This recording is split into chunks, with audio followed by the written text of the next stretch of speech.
Hi everyone, welcome back to my channel. Okay, there's a sole reason why I decided to do this video, so just walk through with me from the beginning to the end of this video, no skipping, and don't forget to subscribe if you like what you see here. Okay, post inflammatory hyperpigmentation, that is PIH, usually comes after a trauma on the skin. So many situations can trigger hyperpigmentation, especially on the melanated skin. All skin have melanocytes, but not all melanocytes produces melanin. So obviously the melanated skin, you know what that means, isn't it? All right. So acne comes with hyperpigmentation because your skin is healing. If you're familiar, which all of us are familiar with, the cycle of healing of the melanated skin. You start with a scratch, and then obviously your skin is trying to protect itself, or is doing the uh, most it can to protect you by stimulating much production of melanin. And there's something that surrounds the production of collagen as well. The production of collagen also comes with further release of melanin. You understand? Hence the reason why we crave for tyrosinase inhibitors when we're stimulating our collagen. The fibroblast stimulates excellent amounts of collagen, but comes with a little triggers that also secretes much extra more melanin. Yeah. Okay, let me speak about acne first for starters, and there are other ones, but let me speak about acne. That's one of the most popular ones. The acne starts, obviously, is a process before it pops up on the skin, whatever type of acne, bacteria, cystic, rosacea. It starts, there's a journey from underneath the skin before it pops out, and then the cycle is totally completed, and then it leads to pigmentation, post-inflammatory hyperpigmentation, meaning that pigmentation comes afterwards. Like I said earlier, it comes after a certain trauma that the skin has gone through.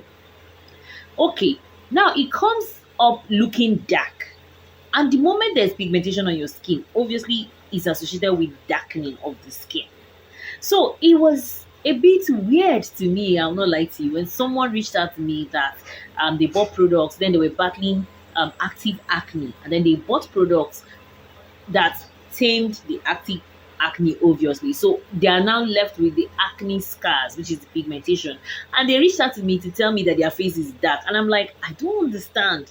How were you supposed to heal before? That is the healing process. Like, it was weird. You think you would just jump from 0 to 1,000, meaning that the moment your acne heals, automatically you will escape scar. Like, I was a little bit like, what's up? So it now got me to the realization that that information that we think people know, some people do not necessarily know, and we need to educate them. Is a stage by stage thing. You do not have a choice. Acne on the face or on the back or on the chest, we obviously leave those areas looking dark after healing process. When you have a mosquito bite, let's even go towards that direction a little bit. While it's healing, what happens as a melanated skin? It's going to darken before gradually the pigmentation will fade off. And let me tell you something about hyperpigmentation, and hence the reason why I push niacinamide vitamin D3 for hyperpigmentation process. Not just me, of obviously. Vitamin D3 is usually an ingredient that is forwarded to for hyperpigmentation purposes. Now, hyperpigmentation happens at a particular place, but it affects the area surrounding that place, thereby expanding the pigmentation. You might have just a little wound here, but while it's healing, you will not realize almost the whole of this place is now looking dark, even where there was not, even the place that wasn't injured. So it spreads, like the pigmentation spread. It's so many activities happening underneath the skin. Do you understand? It's just like feeling pain. It's just like injuring yourself on the knee, and then you begin to feel the pain almost at your upper thigh. Now there's a stretch because all of these things are connected. You get? So there's a stretch. So now what vitamin B3 goes to do on your skincare routine, or in your skincare routine rather, is to help curb that spread of hyperpigmentation. So basically, when you have battled serious acne and the acne has healed, you have used products that heal the acne, you'll be left with scars from the acne, which are obviously the hyperpigmentation, right? And they will obviously spread if you do not have an ingredient like vitamin B3 that will help to curb the spread of the hyperpigmentation from your acne scars. Now it spreads, it automatically means it's taking a good portion of your face. If it's the forehead, almost the whole portion of the forehead, all here, almost the whole place, almost like that. So treating acne is one thing. Then coming back to also clear the hyperpigmentation is another thing. So you can't treat acne and then be left with the acne scars and you're complaining that your skin is dark. How was it supposed to be before? Did you think that the moment the acne just goes and then like so I was a bit disappointed, but I just realized that okay, knowledge is power. When people do not have certain knowledge, you can't just take knowledge for granted. It's good we spread, and hence the reason why I have this channel. So basically, whatever trauma is inflicted, any scratch, any bite, according to Dr. Vanita Rata, on the melanated skin or skin of color in general, it triggers the production of melanin and hence hyperpigmentation follows suit. Let's give another instance. Let's say our armpits. Let me just give that. That was another very popular one. Probably so many activities in waxing, shaving, and all of that. That is, in as much as that place doesn't get to go under the sun, though it's in a hidden area.